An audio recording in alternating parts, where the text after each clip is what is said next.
Hey guys, just a quick note before we begin that the show may contain spoilers and adult language, but that's just because we know how to have a good time. Stick around, you'll be glad you did. You are here for me to enlighten you. You ever act like this again, you're barred for life. It's just vile and base. It's kind of embarrassing. If you know your lines, then you can forget them. Oh, I get it. It's very clever.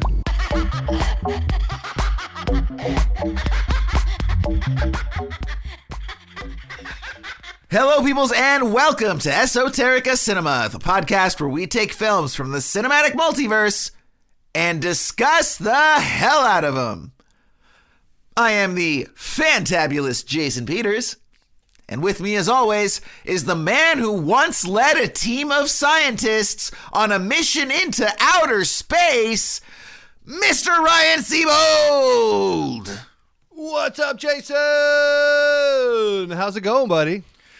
It's going pretty well, man. This is our second to last episode of the season, which is tripping me out that we're already here. It's a hell of a fast season, especially with like the weekly releases that we got going on here. And but before we get into this week's film, why don't you tell us a little bit about this situation with you and the scientists and a space mission and everything? Sounds interesting. It was interesting, Jason. With our podcast season wrapping up, I got to find another side hustle. So I decided to go up into space and float around a little bit. And, zero G's. I think I'm studying the effect on zero gravity with this team of scientists on podcasting and our sense of humor and how we go about these things, just kind of floating around. They say in space, no one can hear you scream. We're testing things out to see if anyone can hear us podcast and, talk to each other and so forth. So interesting.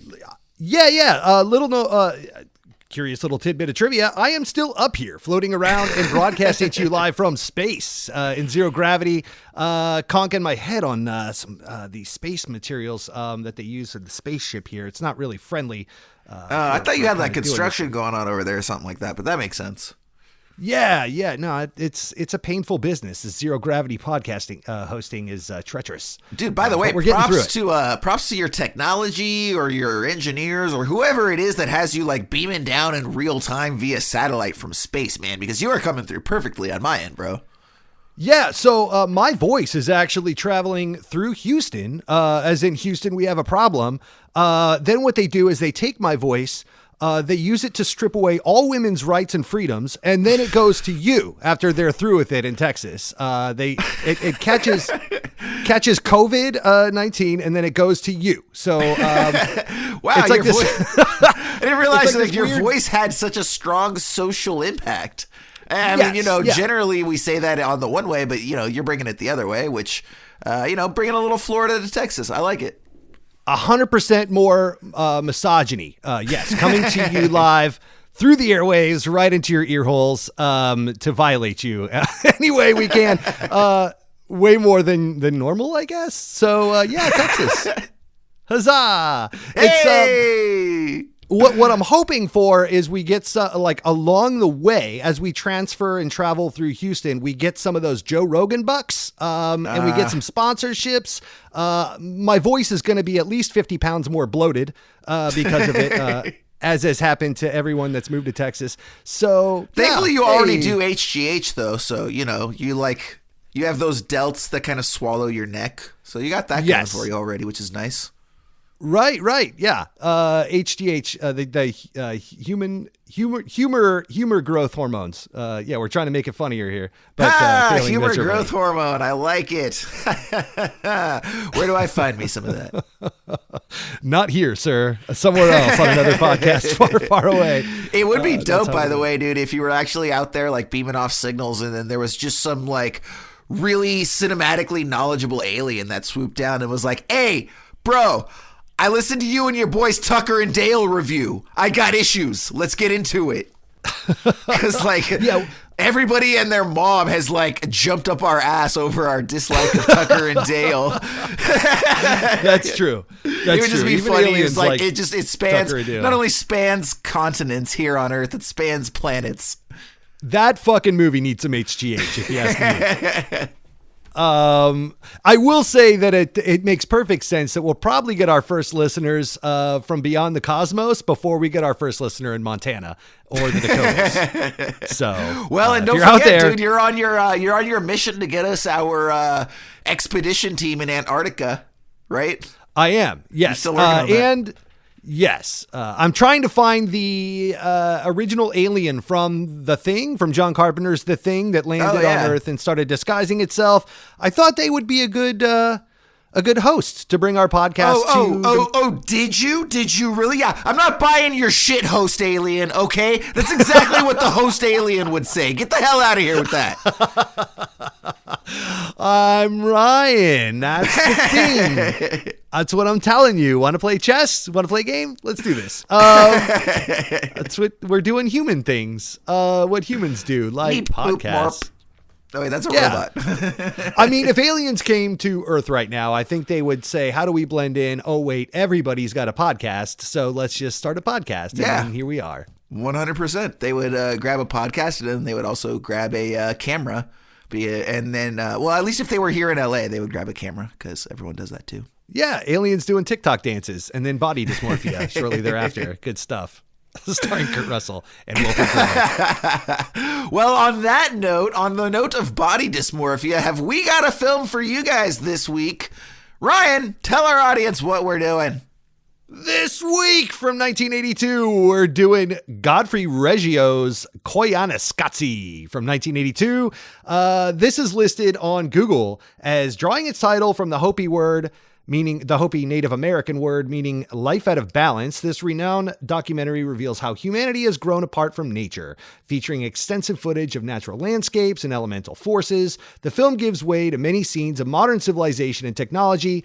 Given its lack of naturation and dialogue, the production makes its points solely through imagery and music, with many scenes either slowed down or sped up for dramatic effect. This has got music by Philip Glass. This has got cinematography by Ron Fricke, who went on to do Baraka and Samsara. This is, this is something. We described this last week as going to be being a bit of an experiment of sorts, because we weren't sure if there was going to be a lot to talk about or nothing to talk about. So, yeah, we'll see how this goes, because there's no dialogue. It's just a bunch of sweet, sweet pictures. Jason, as always, buddy, what did you think about this movie? Well, Ryan, normally I would try to either, cut to a trailer or do the fake out right now. Not even going to do that because, as Ryan said, there is no narrative whatsoever to speak of in terms of the plot, and there are no actors, there are no characters, etc., etc. There's no dialogue, so there is no trailer. It's another, which I feel like we've had a lot of those this year, between all the foreign films that we've done and some of the artsier ones that we've done. Yeah, so fuck it. Fuck it all. Who gives a shit? Format be damned. This is what we do on this show. Just throw the rules out sometimes and just roll with the punches. Absolutely. Yeah. So I'm going to tell you, Ryan, that I really enjoyed this film, and we're going to go ahead and we're going to get into it here. And just need to know where we should start. Honestly, dude, I don't know that it matters. This is the first time. Okay, by the way, on that note, real quick, before we continue, okay? If anybody out there, like me, tries to save a buck or two by looking for streams of films on like YouTube and shit like that, don't do that, okay? Because here's the thing, this is an artsy silent film.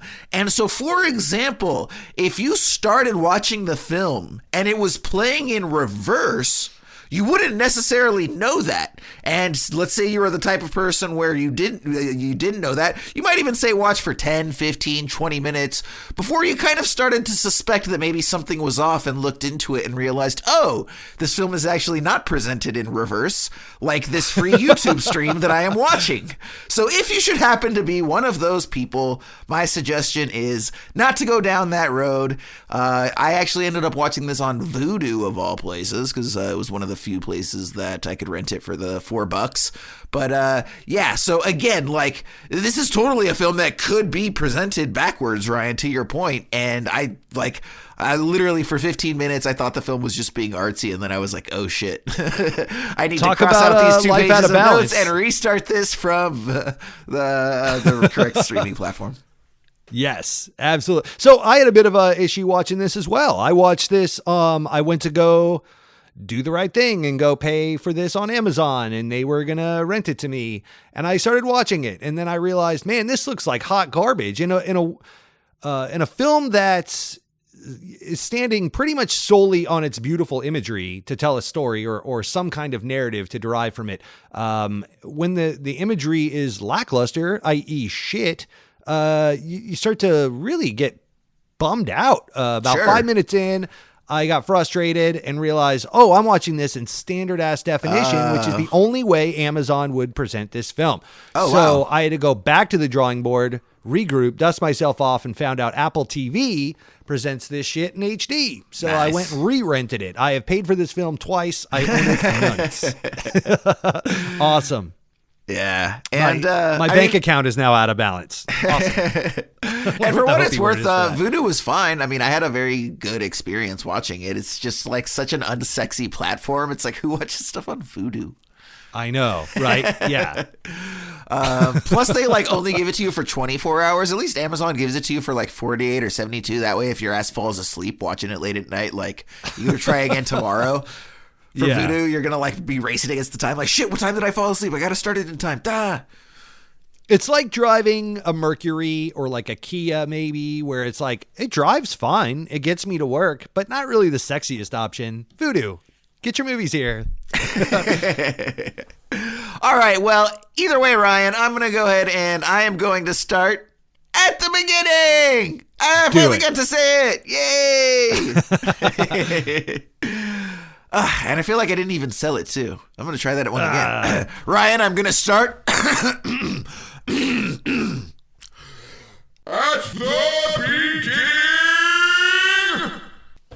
Much better. Much better. All right. So when we open on Koyaanasqatsi, we start on an extreme close-up of what appears to be a cave wall or a cliff face featuring crude black illustrations that seem to resemble people.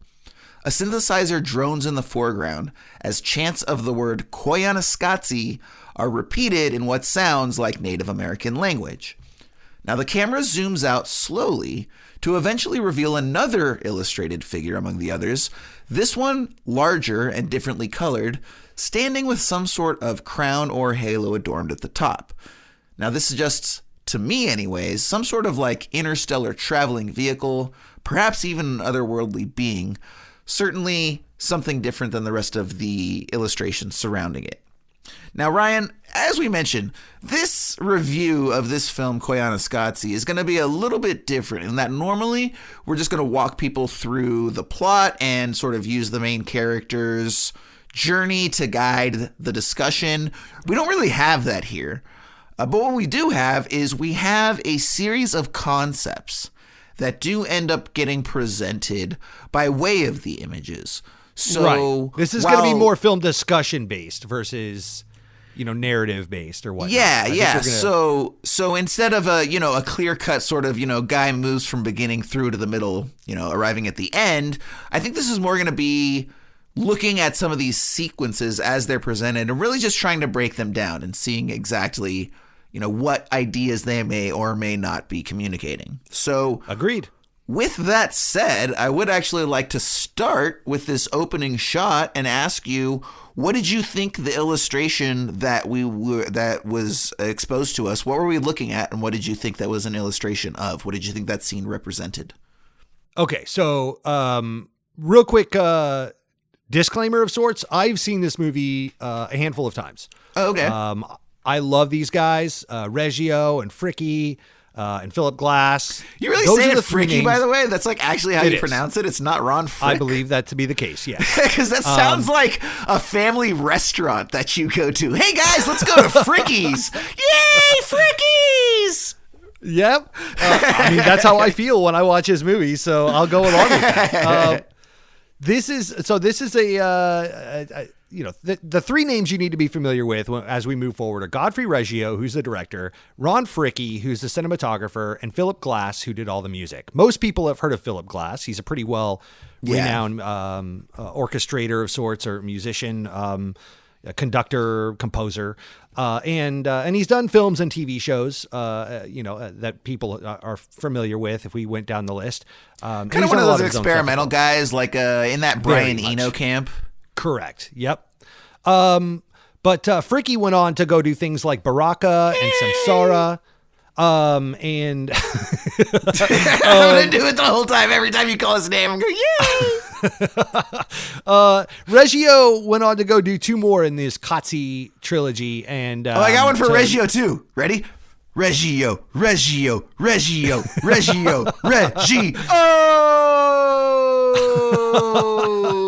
Oh, there you are, Peter. I got it. Everyone's favorite film, Hook, the best Steven Spielberg film. I love this movie. This is something that I got really into back in the day. I saw Samsara in theaters. I've seen Baraka many times. I think Baraka is the best out of all of these. The other 2 Qatsi movies you can kind of skip over. Not really my thing. The third one, I don't have the name in front of me, but I believe he got into some experimental computer animation that he mixed in with some of the time-lapsey, beautiful stuff, and it looks real dated and didn't really hold up as well. So this first shot, all that to say, I did know what it was. This is the Great Gallery in Utah. We start off in Utah and we go over several mountains in Utah, look over, I believe, Monument Valley and some of those types of things that we're all familiar with the red rocks and stones and things. Kind of goes in with the Native American chant, as you were talking about, with the Koyaanasqatsi. It's a really low, guttural Koyaanasqatsi. Yeah, it's like that, like throat singing. Yeah, almost like the monks we talked about last season, the Celtic chants that happened in the early 90s, but that were really popular. But so this is those cave paintings are dated back, I believe, 1,500 years in theory. There's some debate about that, but yeah, about 1,500 years old for those cave drawings, and done by Native Americans, or those who were here long before us. So those things exist in Utah.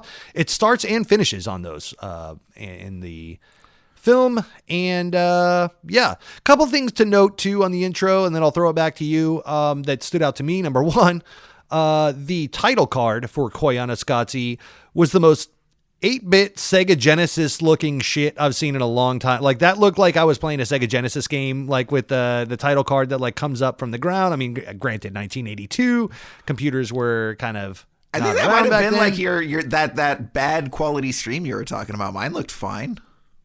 I mean, it just, the animation looked like really dated. Like, it looked like Altered Beast. Like I was playing Golden Axe or something like that. That's what it reminded me of. But then also, the other thing that stood out to me that I did not know and did some research on is this was produced by Francis Ford Coppola, which I thought was really cool. He attached his name to it after the fact.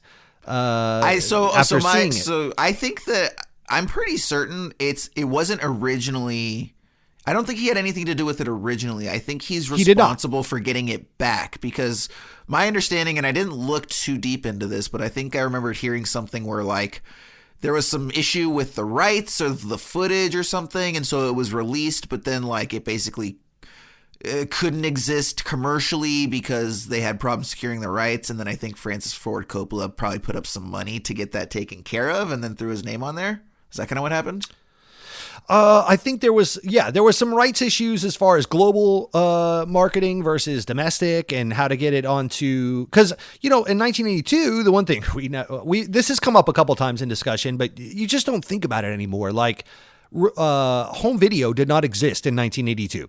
The way that we know that you can just go to a place and go rent some shit. That did not happen back then. So when that became a thing, they didn't even have that really negotiated, because as indie filmmakers, they weren't thinking that far ahead, or like what to do if this happened. So, whereas like a normal film, a studio will own all the rights to something. This was owned by a bunch of different people for a bunch of different reasons and a bunch of different places. And just to get it made, because it was like, so we're going to get into all this, but this started as a ACLU series of short films in the 70s. This took 6 years to make. And they started making this in 1975. And they kind of just piecemealed it together over 6 years and shot it at various stages whenever they could get money and this and that. So rights were never really a thought other than just, let's just get this thing done and get it out there. So then, when distribution became a thing in the 80s, they had to really kind of broker that. And you're right. I do think Coppola stepped in, but I do think he was attached to the project before that. I think he helped as well with theatrical distribution because this was premiered, I believe, at Radio City Music Hall, if I'm not mistaken, as well. So interesting. So that's a bit of a run. Yeah, so that's a lot of stuff, Ryan. But you still haven't mentioned what you think that illustration is representing. What do you think it's showing us right there? What are we looking at? This whole film is going to show the intertwining of technology versus nature, and so we start in our most bare bones example of humans existing in their former home of nature. And so you think those are the people cave paintings, that are on the cave painting? I don't know that it really matters. I think that they're cave paintings. I'm asking you. What do you? It's a picture of something. What is your personal opinion of the picture? There's no right or wrong answer. I'm just asking what you think the picture is of. I don't know that it matters, bud. The non-answer, man. Jesus, okay. It really doesn't. That's what these films are. If you're not going to interpret what's there, like, we don't have a narrative to go through. It's just going to be an info dump. So we have to interpret what we're seeing. And so that's kind of what I'm asking you. Okay. Like, what do you think we're seeing? Absolutely. I'm going to throw this out. So, by the way, have you ever heard of a book called The 12th Planet? I have not. The 12th Planet is a batshit crazy book from the 70s, if not the 60s. This guy, he's actually a doctor, though that doesn't mean anything here. Dr. Zechariah Sitchin. He's a Russian guy. And he basically posits that humanity was born from a superior race of people that, we were fashioned in their image. And they exist on this planet that is actually part of our solar system, but is somehow like not observable, right? And it only comes around every, 12,000 years, I think is his theory or something like that. And it's called The 12th Planet. And he basically posits that like a lot of the old like Native American illustrations that we've seen, like such as what's presented in this film, are actually scenes and illustrations of the original creators and the original beings that used to be here. So, like, for example, he would look at this image and he would say, so the black figures actually represent humanity. And then there's this giant figure here in the middle that stands out from the rest of them. And he would either say probably like one of two things. Like, well, that's the superior race. Those are the race of our creators presented as larger than us to show reverence to the fact that they are our gods, essentially. That's who we're born from. Those are our creators. Or he also posited he was big on like rockets. So he thinks that like all of these, he thinks that basically the race that created humanity also invented these interstellar rockets, right? It's kind of like some Scientology shit. It's fucking way out there, dude. And so all of these different like illustrations that we see are basically them talking about the rockets, and they talk about like how apparently Shem is some word in the Bible that's been historically interpreted as one thing. And he's like, all the historians have it wrong. They say Shem is, family or people or whatever, and it's rockets. So they're literally people of the rockets because they're people of the Shem, and the rockets were what took the great ancestors back home. And it's like, wow, that's nuts. So anyways, so I'm just all of that to say that, like I said, old boy Stitchin would look at an illustration like this and say, that's people, and in the middle is the rockets that the gods used to come down and give birth to the creation of our species. Well, there's people like silhouetted, and then there's like a big guy with a mask or something, if I recall. And I don't know if that's like a leader of sorts, because I know in a lot of ancient tribes and African tribes and things like that, you'll see people wear masks to ward off spirits or to transfer people to the great beyond, or if it's a literal representation of a god or their god, or I have no idea. I'm not. And that's what's so interesting about like a lot of these old images, dude, is it's like, I mean, the figures in this image could represent statues or they could represent humans. Like there was such a lack of understanding about the world at large, and everything was based on very limited experiences with Earth. And there's a lot of mysticism and things like that. So it's like, you know, you could get really creative interpreting this stuff. It's kind of like Easter Island, like those heads on Easter Island and you know, the exactly. things in Polynesia. Yeah, and it's really fun to just sort of, you know, sit there and like, you know, armchair postulate on like what the hell these things could possibly be. Sure. We will never know. As we move forward in the film, though, we dissolve to a slow motion explosion. It's kind of an industrial setting. We see some particles that are falling almost like ice shards. And then the screen flashes white. We realize that we're watching a rocket take off. And this is actually sort of one narrative concept that the film is going to borrow, which is the element of foreshadowing, right? Like this image basically sets up the image at the very end, which we'll get to. And so there are some narrative concepts that the film does incorporate. From there, we get helicopter shots of canyons, and they accompany close-ups of rock formations, and we juxtapose that with wide shots of these desert dunes. And we see rivers flowing, and all of this, by the way, is edited to the beat of Philip Glass's score, which, by the way, is wonderful and enigmatic and interesting, and we'll get to the score in a minute as well. Ryan, what do you think this presentation of these images, sped up as it is, what do you think that that's suggesting? Of the canyons and such? Yeah. I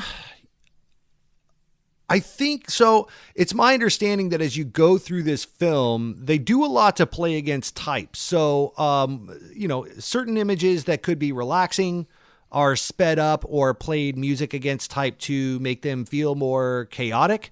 You know, the whole film is really a juxtaposition, again, of technology versus nature and our transference of how we exist.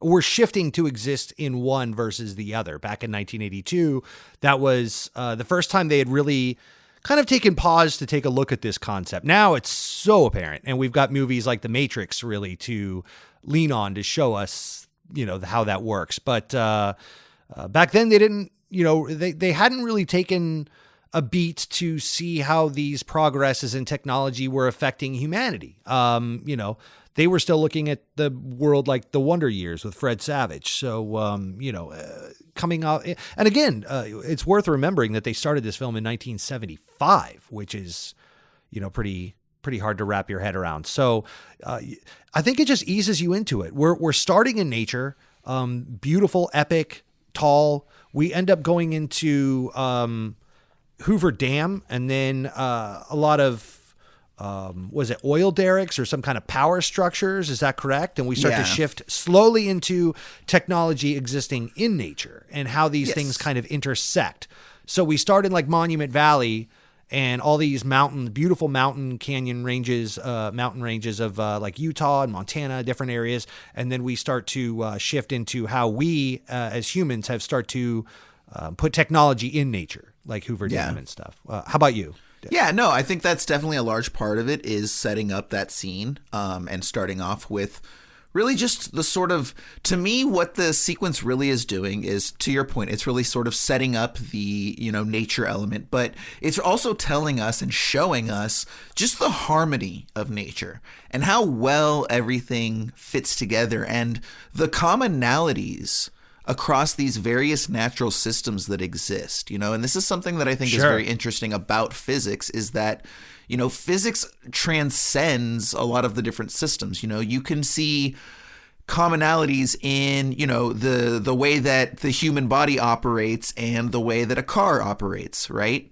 It's not going to be a 100%, you know, this like that, but just from the system of like there's various components and, you know, this system works individually here, right? Like you have the respiratory system in the human body and you have, you know, the suspension system in the car, and they serve one function, and you build that with other functions and systems, and they all work together in harmony to create one being that works and functions as one singular entity. And I think that's kind of what this film is doing with nature. And I think that's part of even down to the way that it's edited. We see the images are edited on beat to Philip Glass's score. And that's the visuals moving forward in harmony with the audio. So we see that everything fits together. And additionally, I think that he's showing us that because, so like one of the things that I thought was so awesome is where he's showing the clouds, in the sky as they're moving across mountains, and he speeds it up. And what I noticed is that those clouds at the top of these mountains, this giant cloud layer, spanning however many dozens and hundreds of yards and miles, etc., sped up, it moves exactly the way that steam moves in San Francisco Bay in the morning, or even on your a pot of boiling water in your kitchen on a particularly cold day, and the way the steam spirals up along the sides of the container and out. And I think that it's just showing us. And then even where he takes the desert dunes and shows like the sand sort of roiling and blowing off the top of that. And again, sped up, it almost blows off of the desert dunes like steam. And then he also cuts that with the hot springs. And so I think he's basically showing us like, look at nature and how harmonious it is and how well everything works and fits together, and how, these naturally made systems are all very much like one another. Well, and something else I have in my notes too that stood out to me about these opening scenes, showing the mountains and, these beautiful mountain ranges, and then cutting to some of the chaos that we see later. The mountains themselves are kind of it's nature's violence. It's nature's disorder, right? It's fault lines clashing together, or volcanic eruptions millions of years ago that have caused these things to buckle up, the ground itself to lift and lower and raise. It's erosion and violent rain that has caused these rock formations to wither away over millions of years. So, oftentimes, I think it would be easy for your first viewing to watch this and say, oh, nature's so beautiful and peaceful, and we've ruined it because we've done these things. But also, I think you could easily go the other way and say that just as man has used brute force and, had to innovate to create certain large structures and, like the buildings, and, there's the demolition scene that's pretty famous coming up. But also we have that in nature over a long period of time on a much larger scale that have caused these beautiful formations. And there's all this majesty that was created through violence and erosion and withering away and destruction. So that exists in both mankind and without, that was something that I kind of took away from this opening scene as well. Yeah, and that's an interesting concept, and I think that we'll probably, let's go ahead and because I think that's going to dovetail into the ending, and we can sort of see how that statement compares to what he may or may not have been trying to say with the final end credit sequence, or not the end credit sequence, but the Challenger scene at the end, which I feel like is kind of the culmination of the film. So, we'll come back to that statement. That's interesting. And yeah, I do think that, the next scene is where we do see, there's the intro of, I think it's like a giant tractor trailer or some sort, and it's belching black smoke. And then, we see the power towers carrying the power lines, and they're, stretching across this otherwise pristine desert landscape. And then from there we see, they're testing missiles in the desert with, the obvious like mushroom explosions and the black smoke belching from the Urch with that, which, by the way, Ryan, have you ever seen or heard of a film called Lessons of Darkness? I have not. So if you and anybody listening enjoys Koyaanasqatsi, check out Lessons of Darkness. It's a documentary from my boy Werner Herzog, who I love, and it's actually very similar to this film. It's mostly it's images of the I believe it was in Iraq in the early 90s when the oil fields were burning. Okay. Yeah, in the deserts. And so just, large scale, pools of oil just, on fire. And he basically got a helicopter and a camera and went around and just took, a bunch of aerial footage and then compiled it into, roughly 70-something, 80-minute film. and paired it to mostly opera music. And then there's just like, I think at like 6 different intervals, he kind of comes on and delivers this little Werner Herzog haiku and then shuts up. So very similar to this. And it was interesting because it kind of felt like this particular sequence where they're blowing off all the missiles in the desert. It kind of feels like a much more expanded version of that, which is also interesting because I feel like there's maybe a bit of like mutual influence going on here, because I feel like this sequence very well could have influenced what Werner Herzog did with Lessons of Darkness. But what's interesting is, so immediately after that too, we sort of see these, we get a quick shot of some people on the beach, and it's a beach where there's like a nuclear generator, very close by. So there's obviously that contrast. And then we see like we see a plane landing. And it's a very long shot where we get all that like wavy, hazy, distorted air, right? That you typically see around. This is the really longest scene in the film. It clocks in over 2 minutes. Yeah. And Philip Glass wrote a whole piece of music just for this. Which is awesome. Talk about it. And what's also cool, so just sort of like bringing back my point, and then we'll continue, is that, if it's the case that Herzog was influenced by that for Lessons of Darkness, in the late 60s, I believe 68, 69, so predating even the start of this film by 5 or 6 years, he did one of his first documentaries called Fata Morgana. And I actually have this, and it's not a good movie, actually, unfortunately. But it's the same template, right? Where it's 70-something, 80-something minutes, and it's mostly presented, without narrative, and it's just a bunch of images and kind of. I don't think that one's set to music the way the other ones are, but he set out to get an entire film of mirages in the desert, and so the first 5 minutes is like quick jump cuts of like 5, 6, 7 planes landing with the hazy mirage air in front of it, exactly like this sequence. And he was doing that 6, 7 years before these guys did. So it would just be really interesting if somehow they got their eyes on each other's footage, and then that inspired something that would be born 5, 7, 10 years later. You think you see a plane, but there's nothing there. There's just the hole in your heart and the emptiness of humanity in the desert. We have put wings on that emptiness, and we fly it to another location, only to be empty there as well. United Airlines, fly with us. We will get you there, wherever there is. United Airlines. That's excellent. Bravo. Yeah. Such a good Werner Herzog, dude. Which, by the way, anybody out there, feel free to try it. It's not as easy as it makes it sound. I do a very bad one myself. You should take a trip to see your parents, because they are quickly becoming swallowed by the rabid mouth and hunger of death, and they wish to give you a hug for the holidays. Now, in the next sequence, we've got cars driving on a highway. They're in fast motion. We see a lot of that same wavy air as the planes, which is suggesting that this particular effect is a vehicular one. And then we see some cars parked in a lot, and then that's sort of compared to like a huge bunch of tanks that are parked in lots as well. That then leads us to our military planes flying through the desert. That's where we get a lot of the different missiles and launched. And all of this is set to this sort of very shimmery, hallucinatory music. Now, Ryan, one thing we really haven't gone into detail on is the Philip Glass score. So yes. I'm sure you have some words about this. Why don't you tell us what you thought about this score?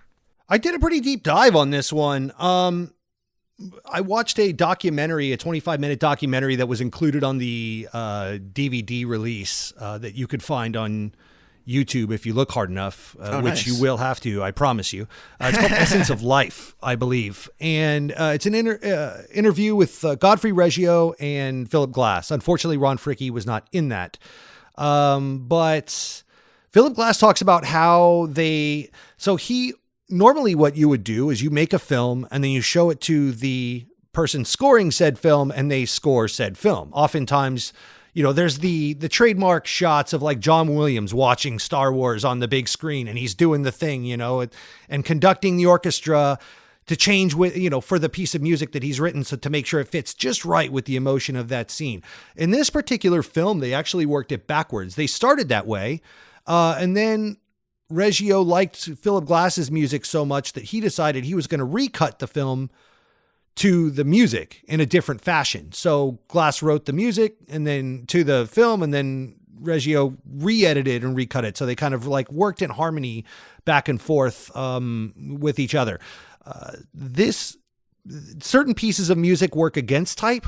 For example, what we were just talking about with the 2.5 minute sequence of the airplane landing and tracking towards camera.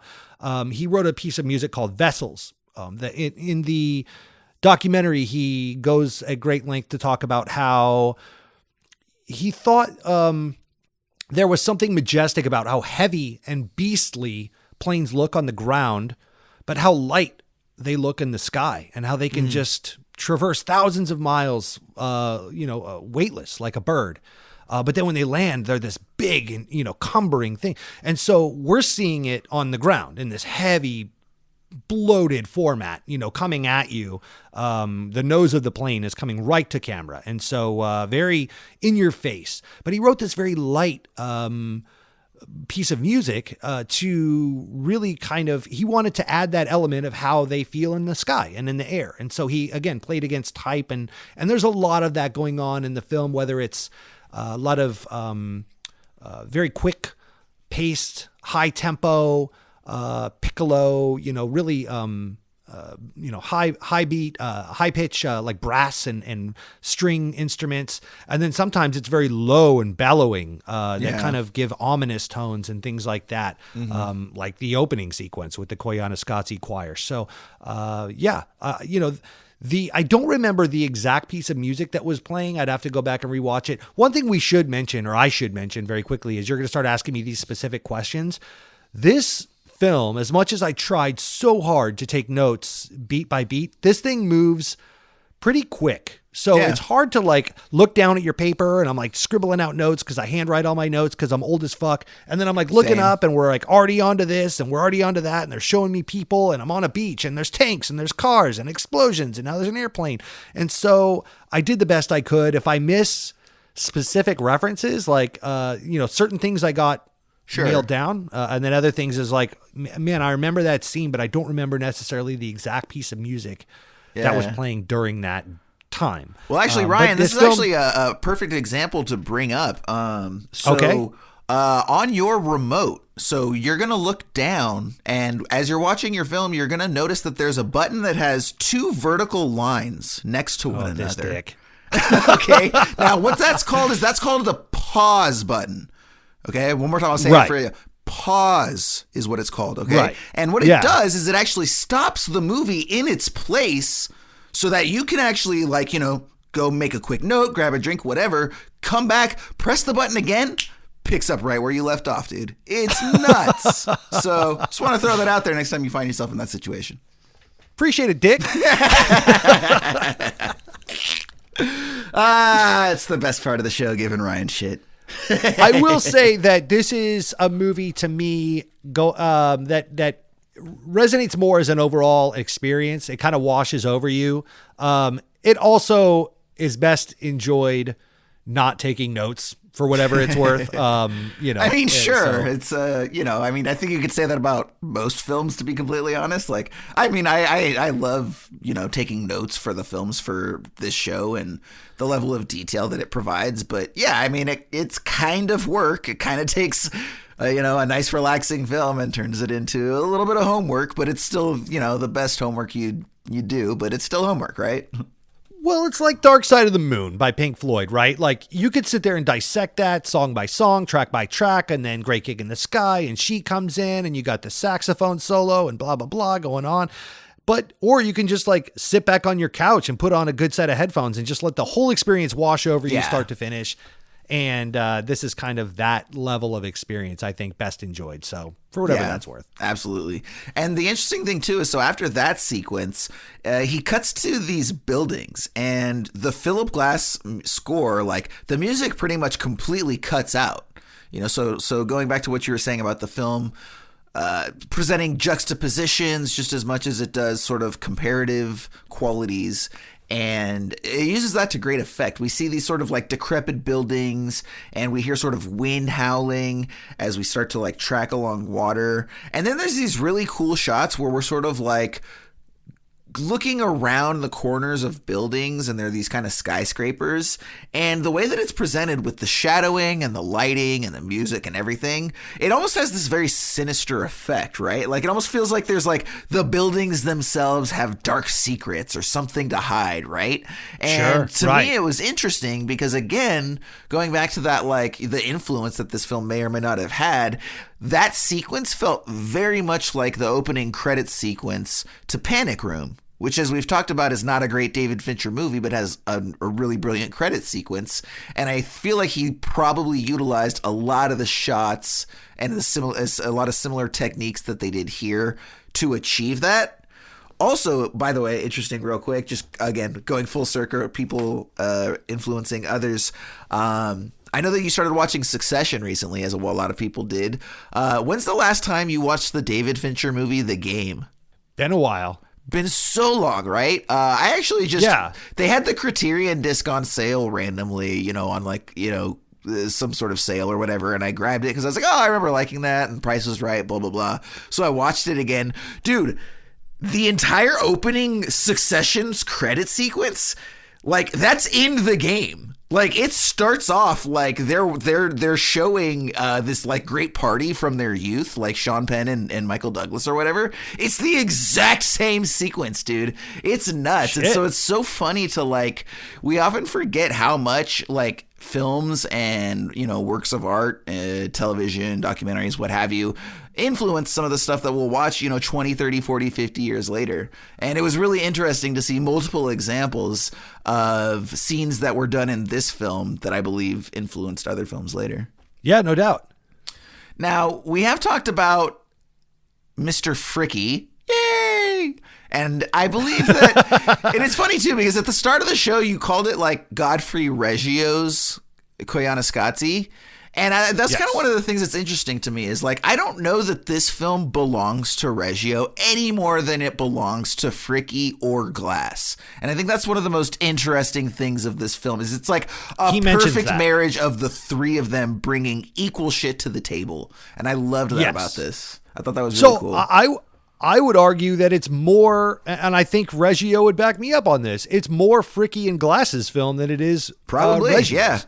Yeah. And I think that's made all the more apparent because after this film, he parts ways with Fricky. Fricky goes on to direct and produce his own films of the same ilk and to better effect. And Reggio does it to lesser effect. And that's my personal take on it. So did Fricky do the other films that you were talking about, like Samsara? He did Baraka and Samsara. Yes. Nice. He went on to go do those. I haven't seen either of those as well. To be honest, I wasn't really familiar with them until, looking into this film brought them to my attention. Arguably, Baraka is the best one out of all of these. Because, for starters, it's worldwide. We haven't mentioned that Koyaanasqatsi takes place solely in the United States. Mm-hmm. So it's domestic. And that's cool.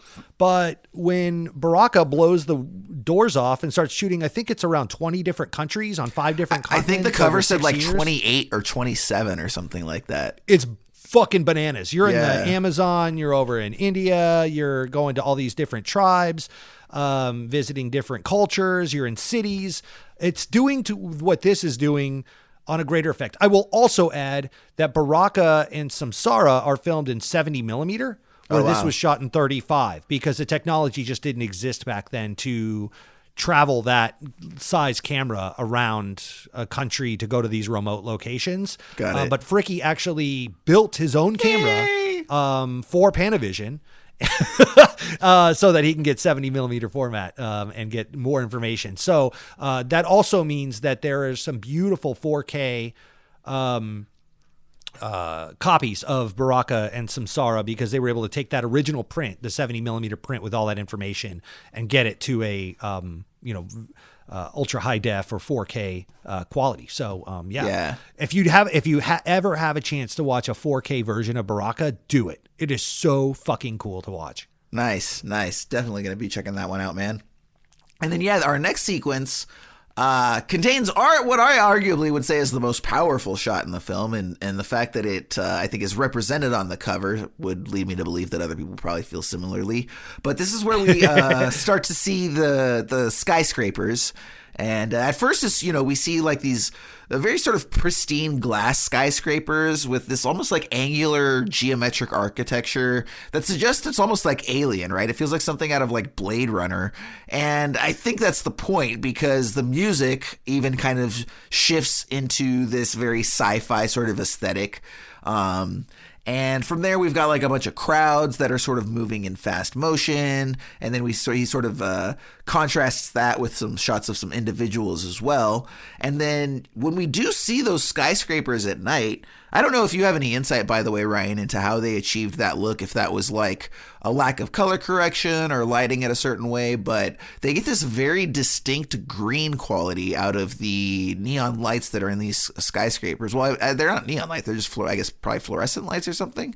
And the way that the things light up, it almost looks like almost like a digital readout of like an audio wave, or like some sort of like a series of like digital, battery pack readouts or something. Like it's such a trip the way that a lot of these, something like a building where you get up close and it's this huge ginormous monolith, and you look up and it's all encompassing. But you take that camera far back enough and you shrink that thing down, and it looks like something that you play with in your hand, and you see the resemblance to these other objects, entities, etc., that exist, right? And I think that's sort of playing to the same degree what we saw earlier, where I was talking about how when you speed up a lot of those natural systems, right, like the clouds, right? You take a different perspective, and all of a sudden you see its resemblance to something else. And I think they were very much trying to do the same thing with these skyscrapers. Dude, I dug so hard to try to find something from Fricky talking about what he was doing here and how he was doing it, the lenses he was using, because obviously this is all cinematography based, right? Yeah, exactly.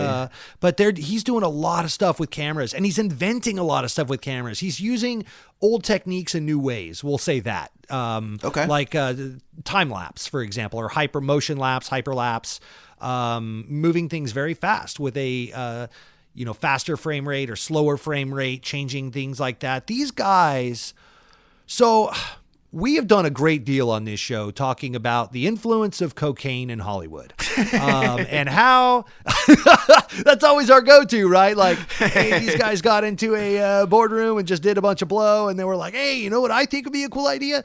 Yeah, like when we're doing our batshit crazy genre films, for sure. Right. And I think it would be really easy for me to say it was 1975 and that's what was going on with these cats. These are not those cats. No, I get the exact opposite impression with these guys. These guys are mechanical engineers. These guys are mad scientists. These guys have not done a drug in their life. I would be shocked if they've had a drop of alcohol.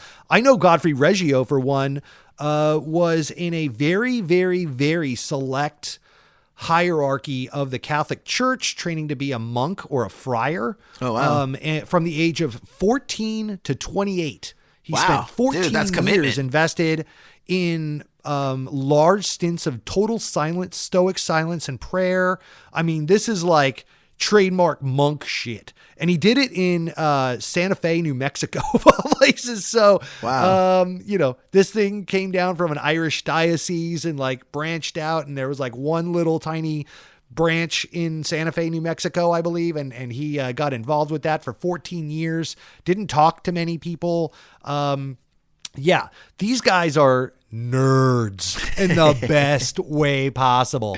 And they, like I said, they're taking these old things that were used in very small part in other films and just leveraging them full throttle. I'll also add very quickly, if you ever have a chance, Jason, take a minute tonight when we get off the phone to go back and research and look up Ron Fricke's ACLU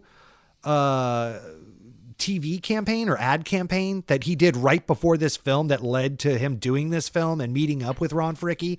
Okay. Crazy trippy shit. Wow. Crazy trippy shit. The whole thing is an information ad campaign on society being controlled and manipulated by technology. So it has everything to do with what we're talking about here. Yeah. Right? And, but it's got like, a body with a TV head, but the TV head has someone in the TV, like on the TV talking with like static on, like it's like Max Headroom shit from, Wow. But we're going way back to like 72 where this stuff is horrifying and nobody wanted it anywhere. Like he did this apparently, and was trying to get this big ad campaign out there, and everyone's like, "That's scary as shit. We're not putting that anywhere." We're trying to make like, money okay. here, right? Right. Yeah. And you know that you Something want your me little to show documentaries wouldn't know about, sir. Also, you want me to show the dangers of technology and do an ad campaign? Where do you think this is going to air? On the fucking technology that you're telling people to turn, like, very, very counterintuitive. Not cool, bro. So, but go check it out if you have a chance. Really, really avant-garde, crazy, weird shit. True. It's kind of like when Sideshow Bob made note of the fact that he recognized the irony of appearing on air in order to decry television. As we all remember. Simpsons did it. Love it. Absolutely. Now, by the way, dude, the one shot that I was talking about is that sort of like close up of the moon disappearing behind the building. Yes. Like, right. oh man. And Loved it's so interesting too, because to me, it sort of gives you the same feeling as like the end of 2001, right? And it's hard to say. I don't know if there's something where just the majesty of something as enormous as a planet, it gives you that sort of small, insignificant feeling or whatever. But just the way that particular image of the moon rising up in super close up, by the way, which you realize, like, if you stop to think about it, anytime you take a picture of the moon, like the mind's eye is always much, much larger than the image, right? Like in your mind, it's like, wow, the moon is huge. And then you look at your picture and it's like, why is there a tiny dot of light here, right? It just doesn't land the same. In this shot, like the enormity of the moon is very noticeable, and it's very clear in its hyperlapse, and there's just such power behind that shot. And I can't really explain it, but you know it's there. So trippy because like the scale of the moon to that skyscraper is so dynamic. It makes the moon, you're absolutely right. It makes it look very otherworldly or fantastical or something from a cartoon or a comic book or something, where you see someone, oftentimes you'll see the stereotypical silhouette of like what your antagonist or protagonist against the moon, and they're like 1/3 of the moon, or whatever. And it's like, that's not how the moon works. But in this particular case, that is how the moon works. I will talk about this a little bit. I've mentioned it a couple times.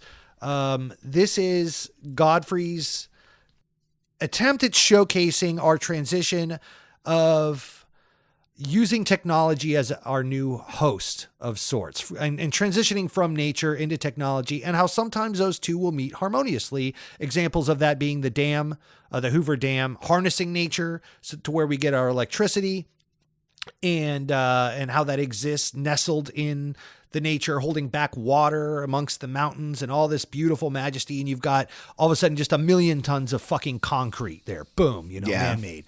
And this is another one of those beautiful images, I think, where you get this wonderful skyscraper, man-made, structure, organized rows of lights, all very symmetrical. And then you've got the moon, which is, nothing more fantastical of nature.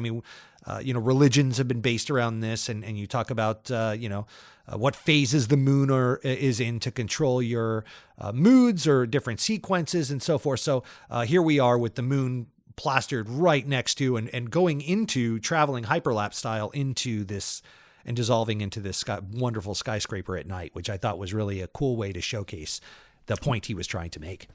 100%. Totally agree, man. And then after that, we basically introduced bustles of people that are moving through a crowded New York street, across bridges, through turnstiles, etc. We're seeing car traffic move in fits in what very much looks to be New York with its grid-based streets. And from there, we're also looking at, factories and assembly lines, different people that are preparing food and automobiles primarily. That's interspersed with stacks of money being printed from a machine. Pretty obvious there. We also get from there, we get shots of sort of first-person shots driving through a highway, which actually the sort of labyrinthine highway complex very much reminded me of the ones from Tokyo that we saw in Solaris back in season 1. Thought that was interesting. Oh yeah, good call. Yeah. And then we've got some sort of hypercuts of ads featuring like commercialism, a little bit of sex and violence. And then we've also got this very sort of cool looking hyperspeed drive through the sort of neon soaked streets at night. Again, kind of reminded me a little bit of 2001 as well. But the one thing that I will say, Ryan, is that the movie lost me for about 10 to 15 minutes. And it was this section right here. And I can't really... I just feel like at this point it maybe they sort of, this would maybe be where Reggio could have stepped in and helped a little bit more, is I felt like I didn't really understand or pick up on the specific messaging the way that I did earlier. I felt like a lot of the previous sequences were sort of very cohesive, and it's like, you know, these 5 minutes I'm saying this, these 7 minutes for saying this, blah, blah, blah. This just felt a little bit more like the way that some people might criticize a film like this without understanding it, where it's just more of like a collection of images. And that's kind of where I felt like this sort of 10 minutes or so, again, it almost felt like filler a little bit. Did you feel the same way? Or that's a fair criticism. I will say that's, again, without, going too deep into it again, because I've already kind of made my point. But I think that's where movies like Baraka and Samsara can excel, because they can branch out into a more diverse palette of things that they're showing you, whereas this can get a little monotonous. It's like we get the streets, we get the lights. They're beautiful images, and I get the point you're trying to say.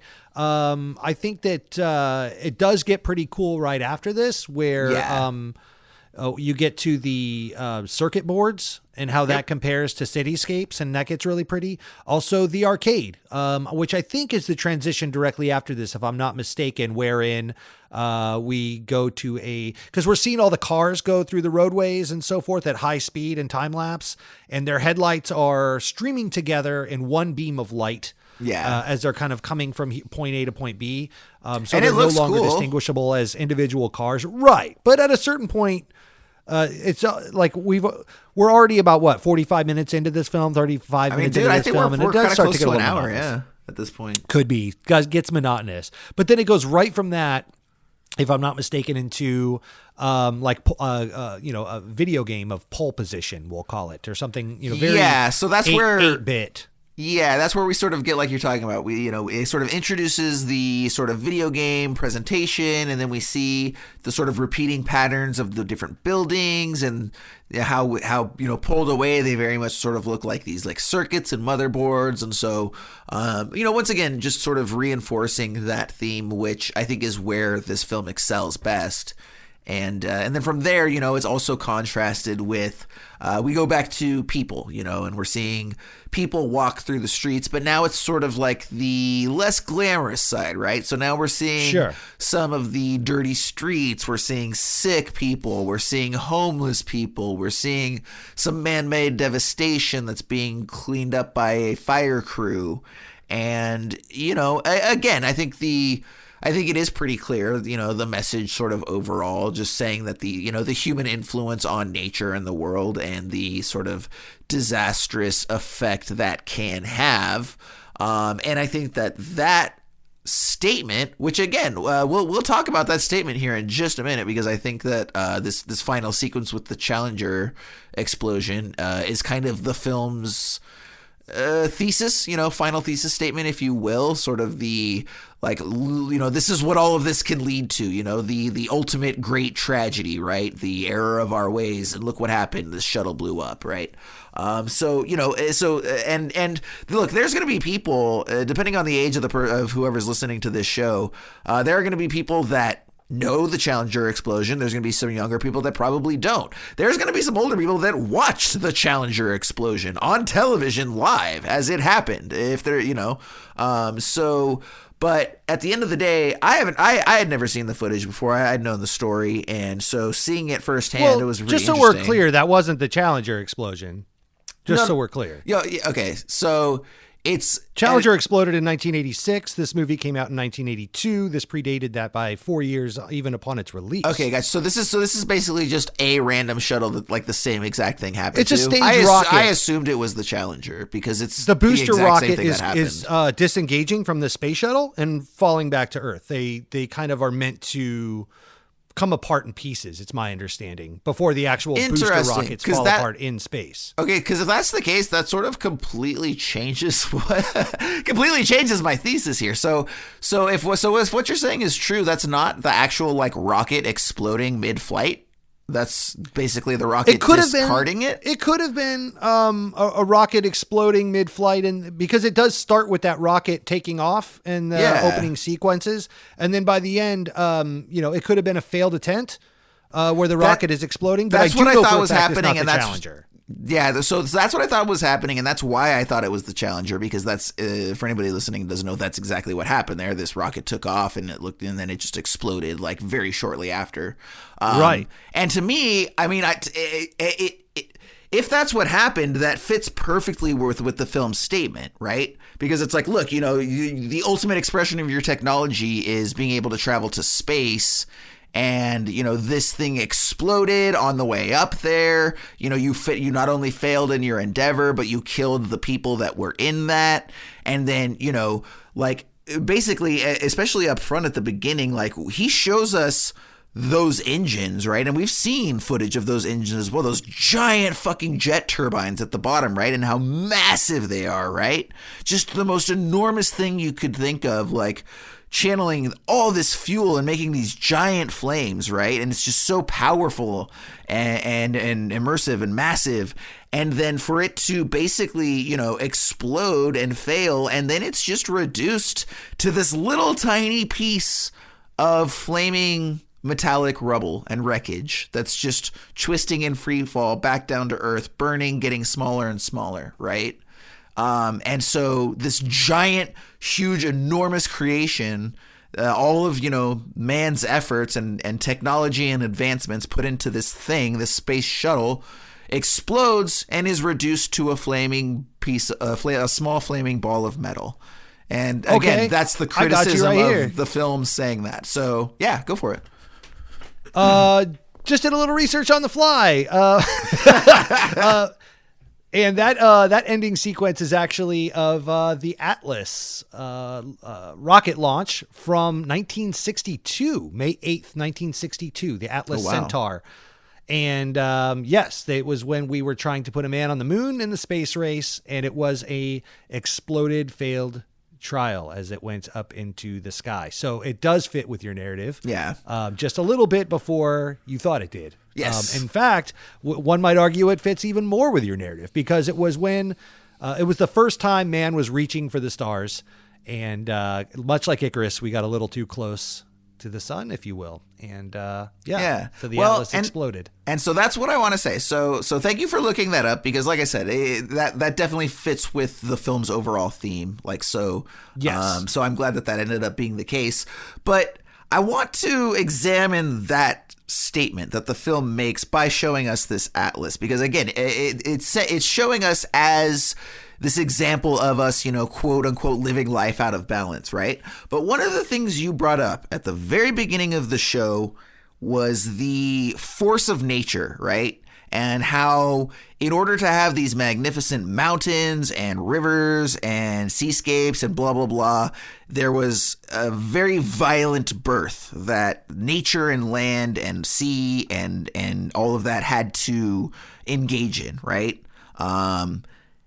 And so my question to you, Ryan, is how is it why can't we just chalk up this Atlas to, again, the violent nature of creation, right? Like discovering something new, creating something new that's going to alter the landscape, right? Whether physically or metaphorically, that's ugly and it's violent and bad things happen during that. And there are casualties, but couldn't it be argued that those things are necessary for creation to take place? And from there, couldn't you say that this is the Atlas explosion, the Challenger explosion are just the natural reaction to the inherently messy nature of creation and advancement.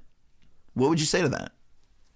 I would agree fully. I think this is a beauty of the beast, so to speak. Yeah. Wherein, are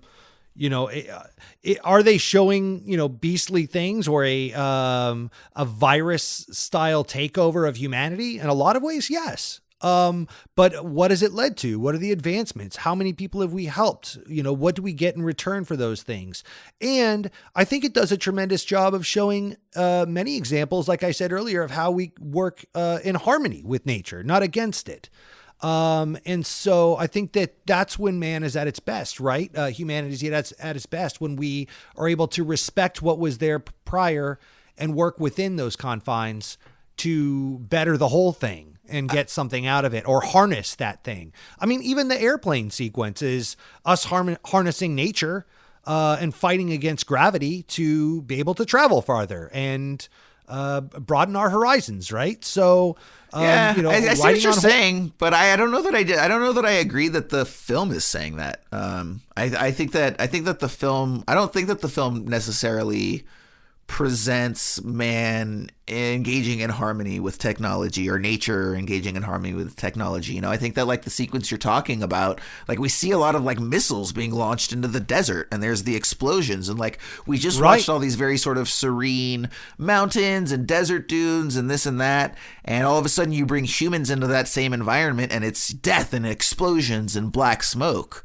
It's all of it. Yeah, so I think that and nature has volcanoes and earthquakes and hurricanes and traumatically violent things that hurt itself, and we are capable of those things too. And I think that was Reggio's message. I think that he was trying to showcase and demonstrate the whole stratus, the whole gamut of what is capable, the pendulum swing of working within and destruction and working without and using those technologies in violent ways. So you've got the dam that provides power and works within. You've got the plane that does no damage and, obviously pollution and stuff, but we didn't care about that in 82.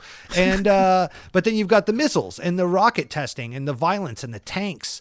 You've got, and then you've got the mundane, which is the hot dog scene or the Twinkie scene, which is, and people working on factory lines and people, and even the traffic, zipping to and fro. To what end? You know what I mean? Like the cars going to and from work. What a mundane thing when showcasing all the beauty and majesty of nature. And this is what we've harnessed ourselves and chained ourselves to, is this daily grind, the 9 to 5. And then you showcase that and polarize it later with sad faces and destitute humans just milling about through these dirty cities and landscapes, just going to work and going to these factory lines to make what? To do what? To make Twinkies and bologna? So I think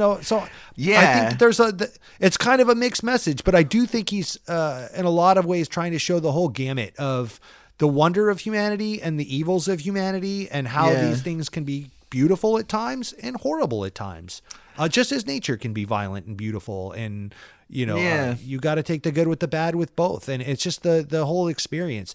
I agree with that statement though. But again, if I'm being honest, I don't think the film makes that statement. I think that's, something that we would think about the film and we could bring that. But every statement I think the film makes, I think is very critical about man's influence on nature. I don't think it's really showing respect for the harmony of technology, or like we said, the way that you and I would look at this Atlas explosion as, just a step in the direction of advancement and achievement. I think the film is trying to admonish us for that.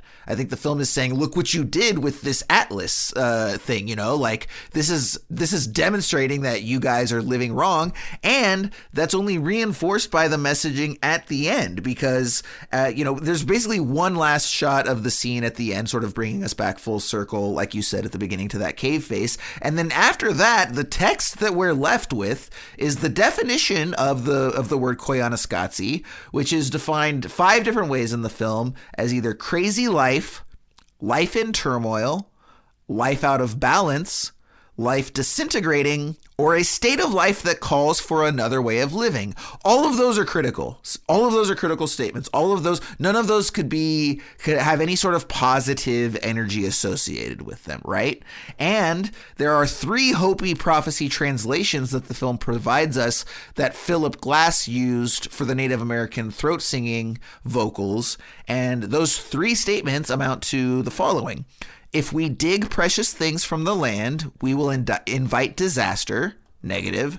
Near the day of purification, there will be cobwebs spun back and forth across the sky. I think negative. That just sounds like some cold-blooded shit a supervillain would say, to be completely honest, before they zap the death ray.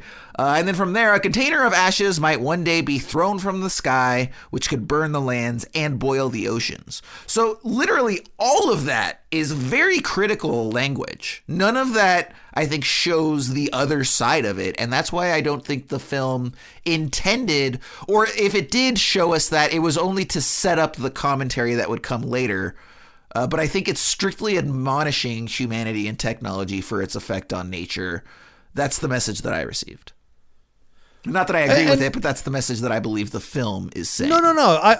I would actually go. I'll go with that to an extent. I do know, because I watched the documentary with Reggio and I heard it. His take on it was that he wanted to leave it up to the viewer. This was kind of one of those things where he didn't want this to be. This was not meant to ever be an inconvenient truth. 1.0. This was never meant to warn humans about the dangers of progress.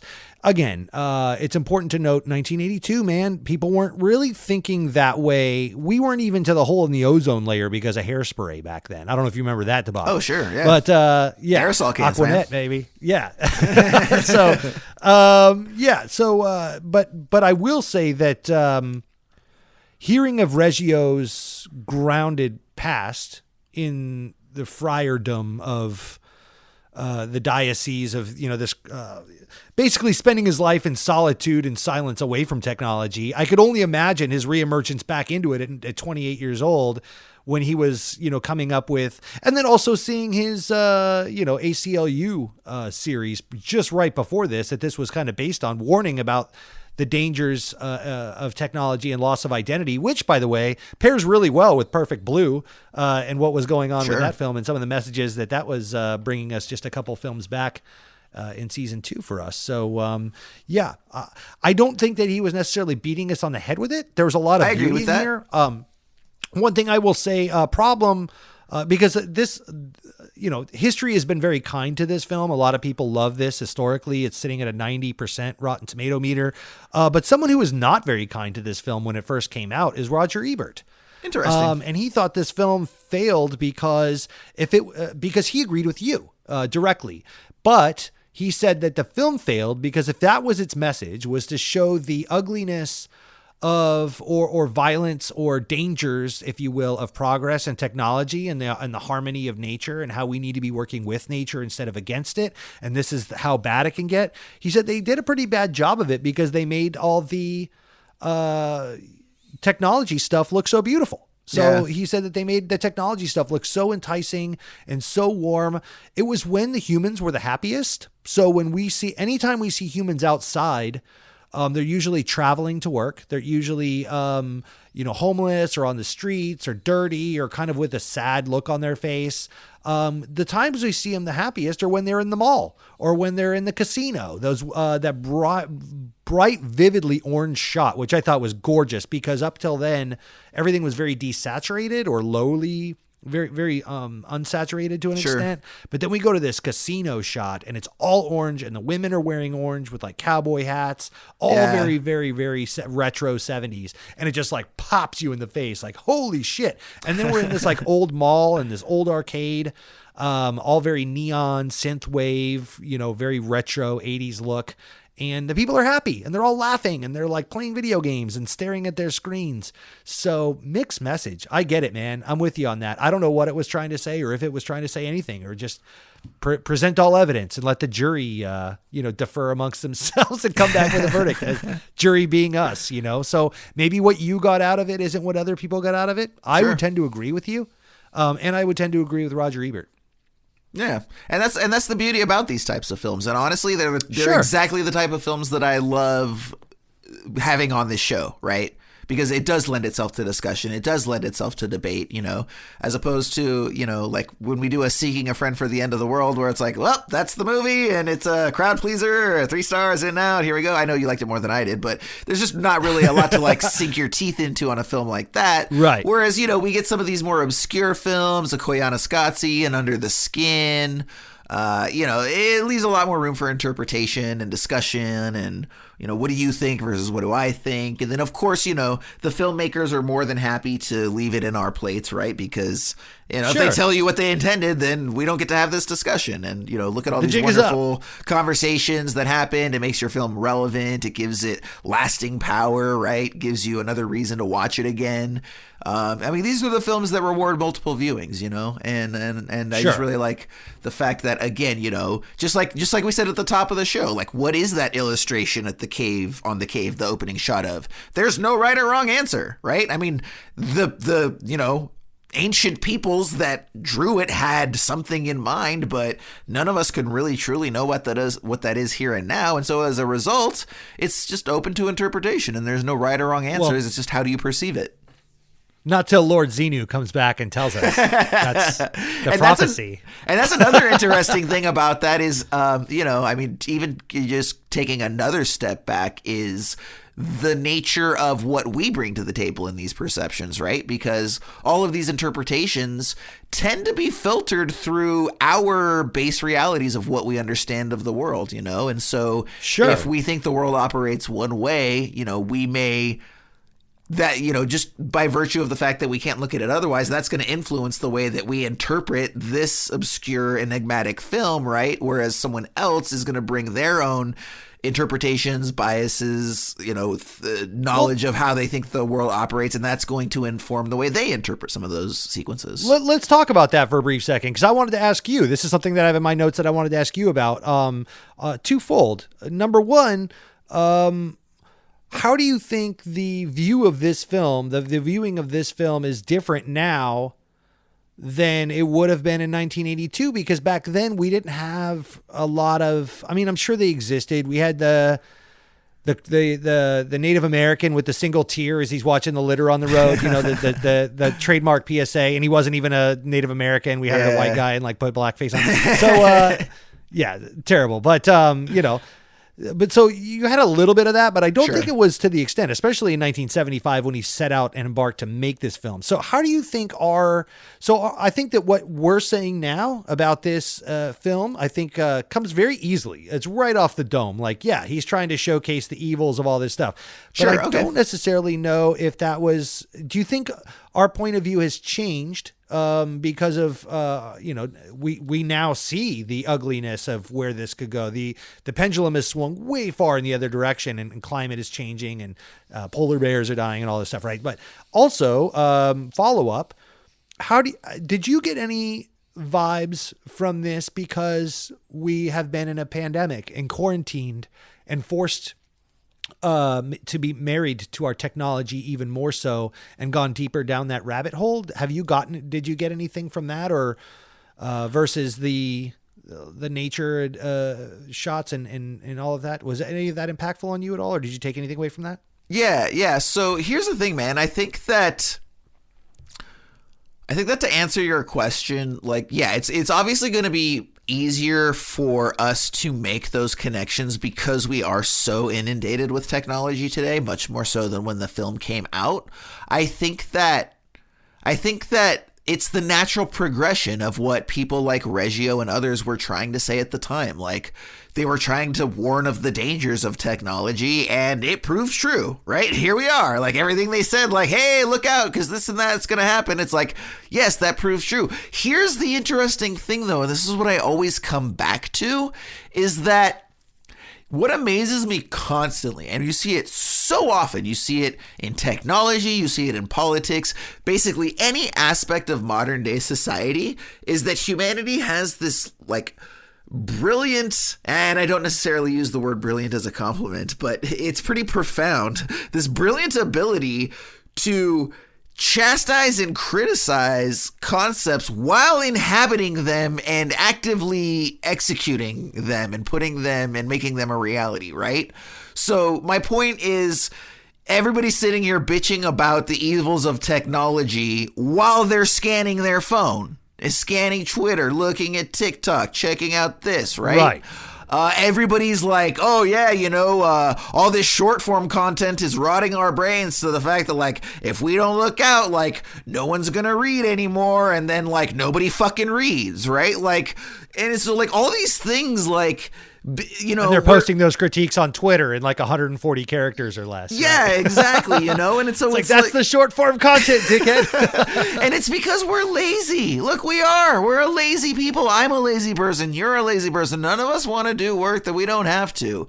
And unfortunately, there's just a lot of people where reading takes more effort than watching a movie, and watching a movie with, a full-on narrative and 3-act structure, and it's a 2-hour commitment, that takes way more time than just watching a series of fucking 30 to 90 second videos on TikTok, So you take, like, all of our sort of, we're commitment phobic, right? Like, humans hate making commitments because commitments is work, and, something like a movie that once was just an enjoyable diversion is now like homework that I have to sit there and commit 2 hours, like, and again, so it's like, we sit here and talk about how we value entertainment more than teachers, and yet we do nothing on either side of it. Like, and here's the thing, I don't even necessarily, if you agree with these statements or not, it's just don't criticize something that you can actively change and not change it.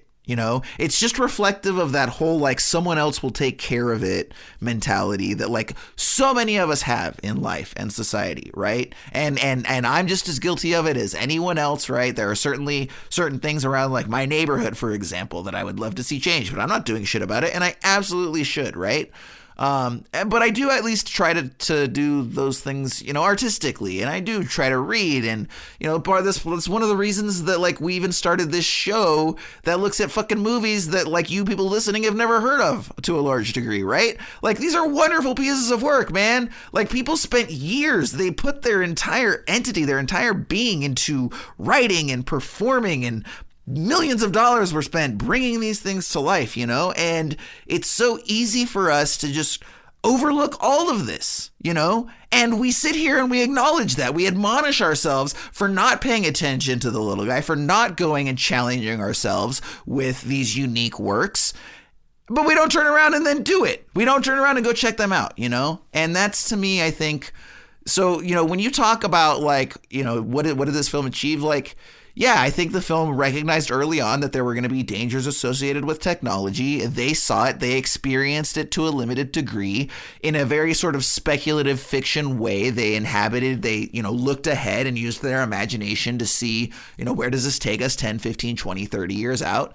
And it proved true. So I think that there's definitely validity to that. But at the same time, I think there's so much about the modern society that we could change, but it would take a very active approach, and it would take some degree of work on our end. It would take not just taking advantage of, dicking around all the time on our phones, like actually putting that time to good use. Like, yeah, who doesn't want to just lay around and absentmindedly scroll their phone for 10 minutes instead of, like, picking up a book or writing an essay or doing whatever, right? But all of those things are what drive the world forward. And so I know that was a long rambling reaction to your question, but so it is.